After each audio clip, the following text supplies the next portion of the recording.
Assalamualaikum warahmatullahi wabarakatuh.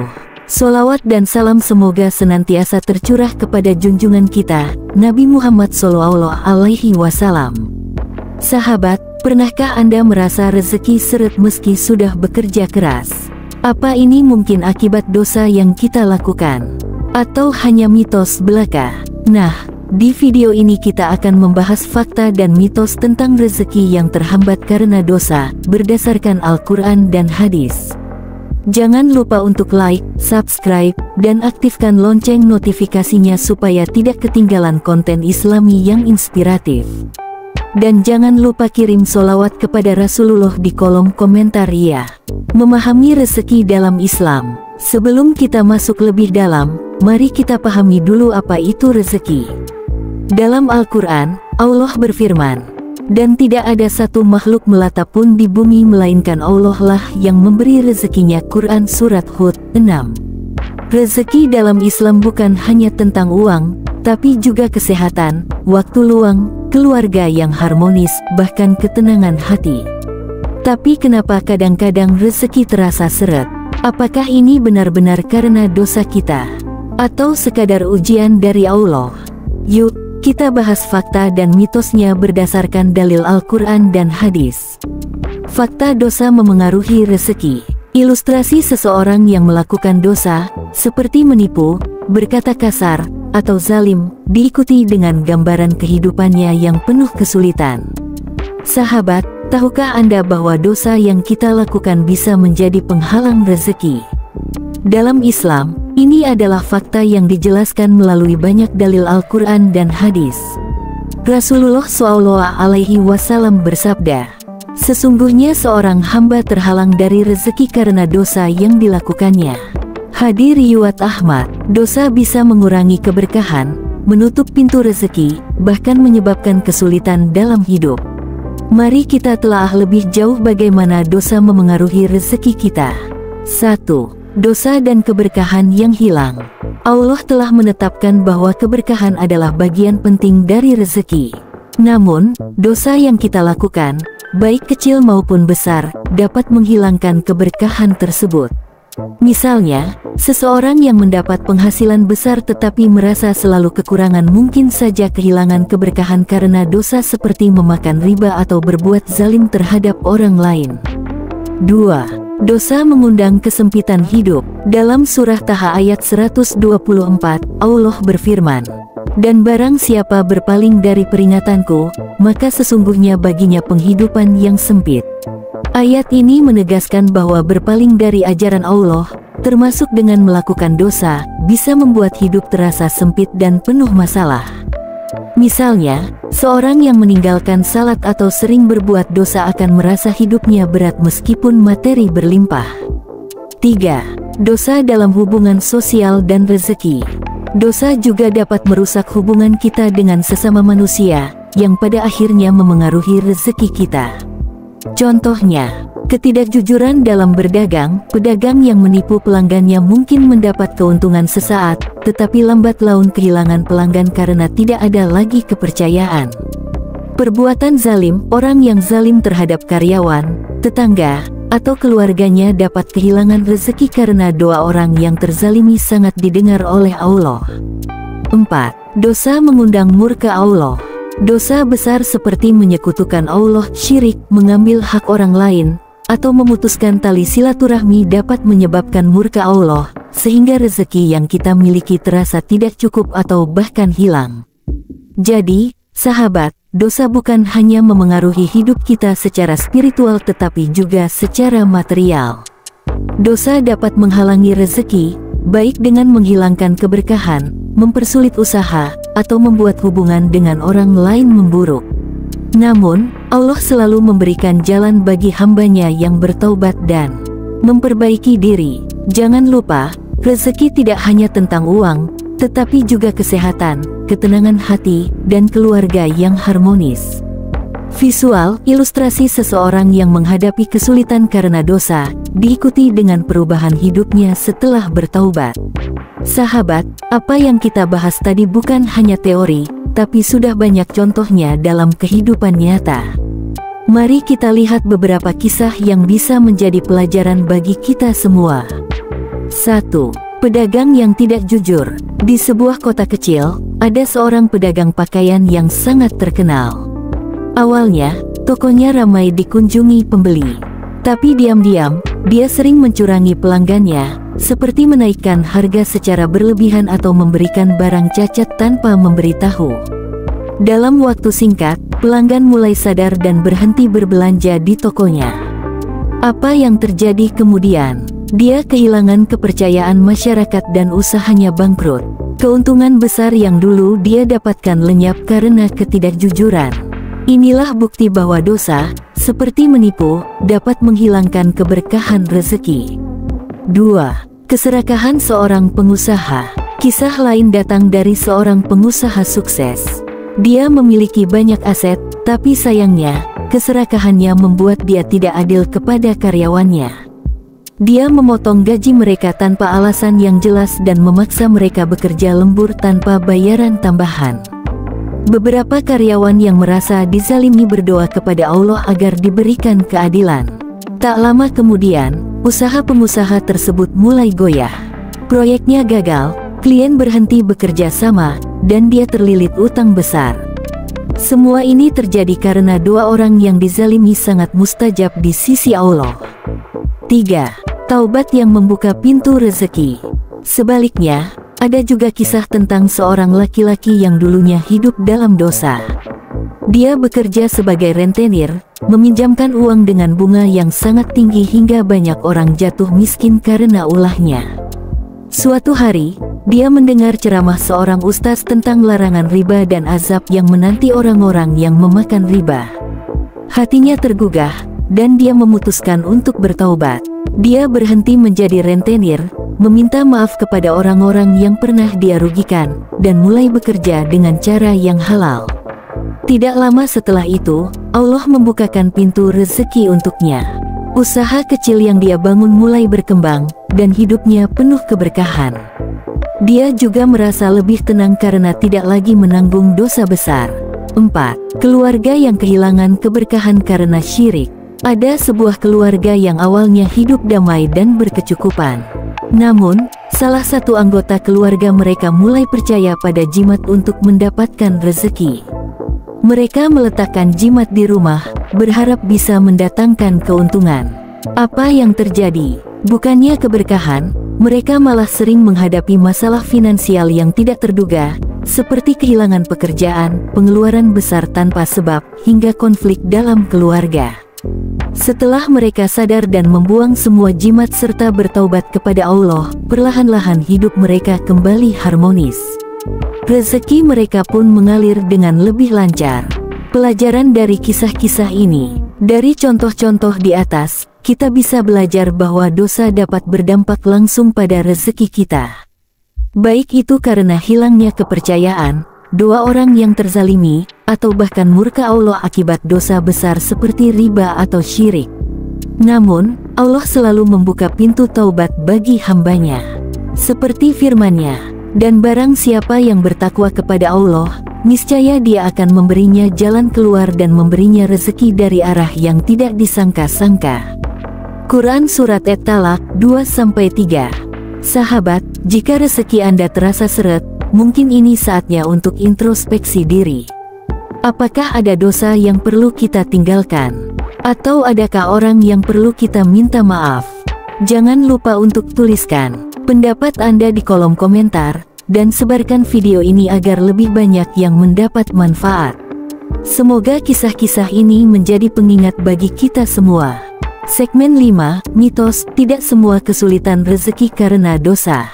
Sahabat, penting untuk kita pahami bahwa tidak semua kesulitan rezeki disebabkan oleh dosa. Terkadang, Allah memberikan ujian kepada hambanya untuk menguji kesabaran, meningkatkan keimanan, atau bahkan menggantikan kesulitan itu dengan sesuatu yang lebih baik. Jadi, jika Anda merasa rezeki seret meski sudah berusaha keras, bisa jadi ini adalah ujian, bukan karena dosa. 1. Ujian dari Allah untuk meningkatkan keimanan. Allah Subhanahu wa Ta'ala berfirman dalam surah Al-Baqarah ayat 155. Dan kami pasti akan menguji kamu dengan sedikit ketakutan, kelaparan, kekurangan harta, jiwa, dan buah-buahan. Dan sampaikanlah kabar gembira kepada orang-orang yang sabar. Ayat ini menjelaskan bahwa ujian berupa kesulitan, termasuk dalam hal rezeki, adalah bagian dari cara Allah menguji kesabaran dan ketakwaan kita. Jika kita mampu bersabar dan tetap berserah kepadanya, insya Allah ada ganjaran besar yang menanti. 2. Kisah Nabi Ayub alaihi salam, keteladanan dalam kesabaran. Salah satu kisah teladan terbaik tentang ujian adalah kisah Nabi Ayub alaihi salam. Beliau adalah seorang nabi yang diberi kekayaan melimpah, keluarga yang bahagia, dan kesehatan yang prima. Namun, Allah mengujinya dengan kehilangan harta, anak-anak, dan kesehatannya. Meski dalam kondisi sangat sulit, Nabi Ayub tetap bersabar dan tidak pernah menyalahkan Allah. Kesabarannya membuahkan hasil, hingga Allah mengganti segala yang hilang dengan keberkahan yang lebih besar. Kisah ini mengajarkan kita bahwa kesulitan bukan selalu akibat dosa, tetapi ujian untuk meningkatkan keimanan. 3. Perbedaan ujian dan hukuman. Banyak orang yang bingung membedakan antara ujian dan hukuman.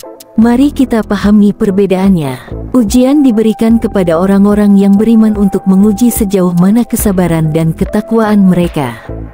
Hukuman adalah akibat dari dosa yang dilakukan, dan bertujuan untuk menyadarkan seseorang agar kembali ke jalan yang benar. Jika Anda tetap taat beribadah, berbuat baik, dan merasa tidak melakukan dosa besar, maka kesulitan yang Anda alami kemungkinan besar adalah ujian dari Allah, bukan hukuman. 4. Tidak semua orang kaya itu diberkahi. Sebaliknya, memiliki banyak rezeki juga tidak selalu berarti keberkahan. Ada orang yang hartanya melimpah, tetapi hidupnya penuh dengan kecemasan, konflik, atau kehampaan. Ini bisa jadi tanda bahwa rezeki tersebut diberikan sebagai istidraj, yaitu pemberian duniawi yang membuat seseorang semakin jauh dari Allah. Rasulullah Shallallahu Alaihi Wasallam bersabda, "Apabila kamu melihat Allah memberikan kepada seorang hamba sesuatu yang ia sukai dari dunia, padahal ia terus-menerus berbuat maksiat, maka itu adalah istidraj." Hadis riwayat Ahmad. Oleh karena itu, jangan hanya melihat jumlah rezeki, tapi perhatikan juga keberkahannya. Pelajaran penting. Dari penjelasan ini, kita belajar bahwa 1. Tidak semua kesulitan rezeki adalah akibat dosa. Bisa jadi itu adalah ujian dari Allah untuk mengangkat derajat kita. 2. Kesabaran dan tawakal adalah kunci menghadapi ujian. 3. Rezeki yang melimpah tanpa keberkahan bisa menjadi jebakan istidraj yang berbahaya. Segmen 6, solusi Islami untuk melancarkan rezeki. Sahabat, jika rezeki terasa seret, Islam mengajarkan banyak solusi yang dapat membuka kembali pintu rezeki kita.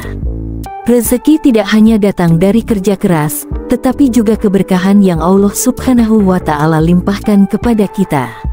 Berikut langkah-langkah Islami yang bisa Anda praktikkan untuk melancarkan rezeki. 1. Taubat nasuha, membersihkan dosa-dosa yang lalu. Langkah pertama adalah memohon ampun kepada Allah atas kesalahan dan dosa yang pernah kita lakukan. Dalam surah An-Nur ayat 31, Allah Subhanahu wa Ta'ala memerintahkan kita untuk bertaubat dengan sungguh-sungguh. Dan bertaubatlah kamu sekalian kepada Allah, wahai orang-orang yang beriman, supaya kamu beruntung. Taubat yang tulus adalah kunci untuk menghapus dosa-dosa yang mungkin menghalangi rezeki kita. Jangan ragu untuk memulai kembali dengan hati yang bersih dan niat yang ikhlas.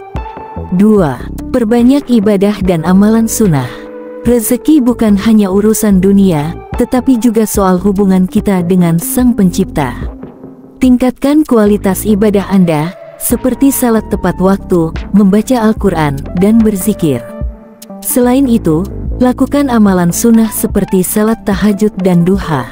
Rasulullah Shallallahu Alaihi Wasallam bersabda, dalam waktu pagi itu terdapat keberkahan. Salat duha adalah salah satu cara mendekatkan diri kepada Allah sekaligus memohon keberkahan rezeki. 3. Sedekah, membuka pintu rezeki lebih lebar. Sedekah adalah amalan yang tidak hanya membersihkan harta tetapi juga membuka peluang rezeki lebih besar. Dalam hadis, Rasulullah Shallallahu Alaihi Wasallam bersabda, sedekah tidak akan mengurangi harta. Hadis riwayat Muslim. Bahkan, sedekah yang ikhlas dapat menggantikan rezeki yang hilang dengan keberkahan yang lebih besar. Berikan sedekah kepada yang membutuhkan, seperti fakir miskin, anak yatim, atau untuk pembangunan masjid. 4. Perbaiki hubungan dengan sesama. Kadang rezeki tertahan karena konflik atau hubungan yang rusak dengan orang lain. Jika Anda pernah menyakiti orang lain, segera minta maaf. Jaga hubungan baik dengan keluarga, tetangga, dan teman, karena silaturahmi juga salah satu pintu rezeki. Rasulullah Shallallahu Alaihi Wasallam bersabda, barang siapa yang ingin diluaskan rezekinya dan dipanjangkan umurnya, hendaklah ia menyambung tali silaturahmi. Hadis riwayat Bukhari. Jangan biarkan ego menghalangi rezeki Anda. Jadikan silaturahmi sebagai kebiasaan yang rutin. 5. Ikhtiar dengan cara halal. Rezeki yang halal membawa keberkahan, sedangkan rezeki dari cara haram akan menjadi penghalang ketenangan hidup. Pastikan pekerjaan atau usaha yang Anda jalani sesuai dengan syariat Islam. Misalnya, hindari riba, korupsi, atau bentuk kecurangan lainnya. Rezeki yang sedikit tapi halal lebih baik daripada rezeki yang besar tetapi haram. 6. Berdoa dengan keyakinan dan tawakal. Doa adalah senjata terkuat seorang muslim. Mintalah kepada Allah dengan penuh keyakinan, seperti doa Nabi Muhammad Shallallahu Alaihi Wasallam. Ya Allah, cukupkanlah aku dengan rezeki yang halal dan jauhkan aku dari yang haram. Namun, doa harus diiringi dengan tawakal, yaitu sikap berserah diri kepada Allah setelah berusaha. Percayalah bahwa Allah Maha Pengatur rezeki dan tidak akan meninggalkan hambanya yang bersungguh-sungguh. Kesimpulan solusi Islami. Melancarkan rezeki tidak selalu soal usaha duniawi, tetapi juga tentang mendekatkan diri kepada Allah, memperbaiki hubungan dengan sesama, dan menjalankan kehidupan sesuai syariat Islam. Jangan pernah putus asa dalam berusaha dan berdoa. Dengan melakukan langkah-langkah ini, insya Allah rezeki Anda akan menjadi lebih lancar dan penuh keberkahan. Alhamdulillah, kita sudah sampai di penghujung video. Semoga pembahasan hari ini tentang rezeki yang terhambat karena dosa dapat menjadi pelajaran dan motivasi untuk kita semua. Ingat, sahabat, rezeki bukan hanya tentang materi, tapi juga keberkahan yang Allah Subhanahu wa Ta'ala limpahkan dalam hidup kita. Jangan lupa untuk selalu mendekatkan diri kepada Allah, bertaubat, memperbaiki amal, dan berserah diri kepadanya. Jangan lupa juga untuk memberikan like jika Anda merasa video ini bermanfaat, dan tekan tombol subscribe untuk mendukung channel ini. Agar terus berkembang dan menyebarkan kebaikan, aktifkan lonceng notifikasinya agar Anda tidak ketinggalan konten Islami yang inspiratif lainnya. Tuliskan di kolom komentar pendapat atau pengalaman Anda terkait tema hari ini. Dan jangan lupa untuk mengirimkan sholawat kepada Nabi Muhammad Shallallahu Alaihi Wasallam sebagai bentuk cinta kita kepada beliau. Sampai jumpa di video-video berikutnya. Insya Allah, semoga Allah Subhanahu wa Ta'ala selalu melimpahkan rezeki, keberkahan, dan perlindungannya kepada kita semua. Wassalamualaikum warahmatullahi wabarakatuh.